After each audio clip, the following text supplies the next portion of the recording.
Alright, so recently, I've been not only wondering where the actual the game is at, but I've also been curious of what the post-launch content for Transformers Reactivate will look like.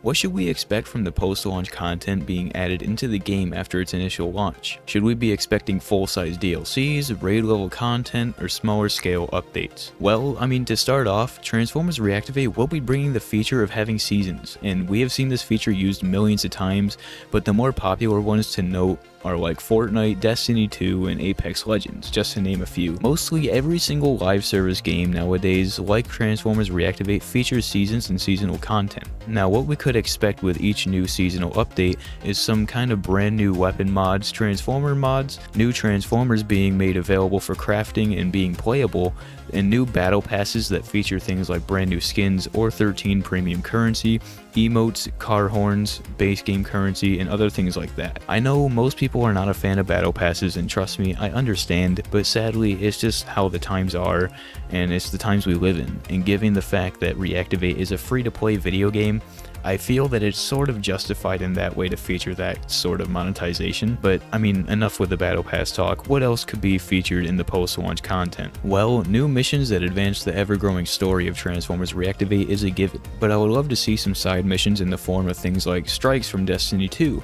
Maybe we have a couple new villains that the Autobots and Decepticons must team up with each other once again to take the enemy down. Or perhaps we could see things like Destiny 2 Nightfalls. I would love something along the lines of having a Nightfall type mission where we are being like hunted down by Lockdown throughout the whole mission and we find a way to take him out in about a 15 to 20 minute long mission. Or perhaps we could see something that everyone seemingly wants in one way or another, and that would be post-launch content that contains a raid. Maybe let's say Season 0 was the base game, Season 1 then drops with an Easter egg or some sort of nod towards a massive enemy, then Season 2 drops with a raid-like long-form content along the lines of a Unicron or Galvatron raid. I think it would be a fun and engaging way of creating competition between your player base, but also keeping players engaged for longer periods of time. Now, with new seasonal updates, we can seemingly expect new zones to be explorable, whether it be Egypt, the Arctic, or maybe even going as far as letting us go to the moon above the Earth. We can almost fully expect new playable areas though, for us to drive around on, collect resources, fight new enemies, and uncover what kind of secrets that the new location could be hiding. Now, something else that we can expect from post-launch content is new crafting blueprints.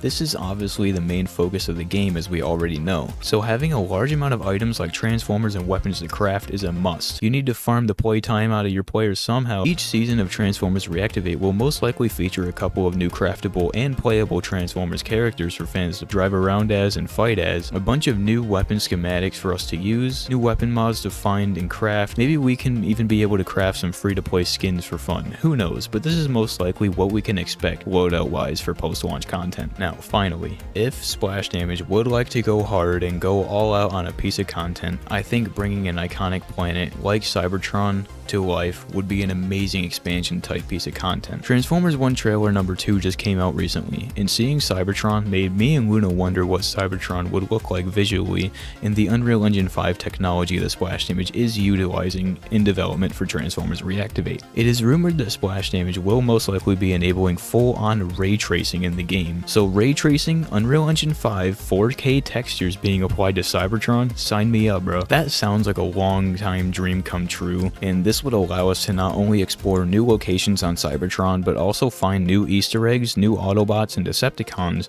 new enemies to fight, and everything in between. This would honestly be the best post-launch edition in my opinion, but yeah, let me know your thoughts. It's been TFReaper, I'll see y'all boys later. I be going crazy, my drip harder than the rain. If I let her go, then she better go insane. Bitch, I feel like champagne popping. I got these bitches all up on me. They steady calling, but a nigga busy ballin'. I can't stop, no, I'm really going all in. Bitch, I feel like champagne popping.